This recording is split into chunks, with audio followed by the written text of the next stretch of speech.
Dito pala ngayon sa may Pampano Street, Longos, Malabon City. Halos sa gilid nga lang to ng City of Malabon University eh. Wala nga din tong pangalan na sisigan at hindi pa nga to masyadong dinudumog. Pero may mga nakasabay nga ako na estudyante dito na bumibili at kumakain. Mantakin nyo ba naman kasi for only 40 pesos eh meron ka ng sisig with Java rice. Tapos kaya ako napabili dito madami yung serving ng sisig nila eh. Ayan oh. 11 AM pala siya nag-start magtinda dito. Tapos pagdating ng alas 3 sold out na agad.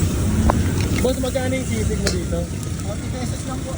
40 pesos. With rice na yun, no? Opo, Java rice po siya. Kailan ka dito open? Monday to Saturday po. Monday Sunday to po, may muna. Anong oras ka nag-open? 11 po hanggang sa makaubos lang po. 11 AM open ka na dito, no?